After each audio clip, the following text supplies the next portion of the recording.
You know, a lot of people have their inspiration for why they started working out. But for me, just to put it simply out there, bro, it was honestly Dragon Ball.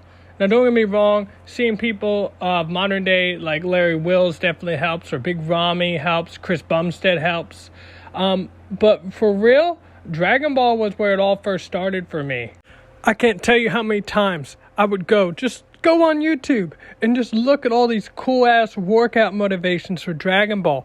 Video after video after video. And this shit is what I would put on repeat over and over and over again. I don't know if I'm speaking for anybody else, but nothing got me more fucking pumped than Dragon Ball. Especially that motherfucker Goku and Vegeta. Those dudes were some of the realest dudes. Especially Vegeta. Because that motherfucker was constantly competing. He was constantly getting pushed down. But he never gave up. Everything was going wrong for Vegeta. His whole thing was his pride. And time again, he was spit on. He was spit on. He was spit on. Second best. But he never saw it that way. And that's sometimes how I looked at life, man.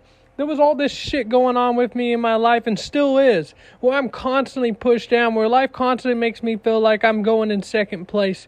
But then I look at shit like this, and there's some real inspiration to be found in anime, you know? It's not just for kids, and everybody knows that, especially now. But the older generation just didn't seem to get it nearly as much, right? Or it's just like, well, those are cartoons, or those are kids shows, you know? And it wasn't that way at all. For me, this was something that really gave me a new sense of purpose, a new sense of drive, because behind the anime was a person telling their story. It was a person relaying through media the struggles of life and how you persevere and how you get better. I think the thing that really stuck out for me was, yes, Dragon Ball was a success story, but it wasn't like a lot of modern success stories now, where it's only showing you the good shit, where it's only showing you when they're at their highest point. You see it all the time in real life where people are flexing their money, flexing cash, right? Flexing on you about every little thing.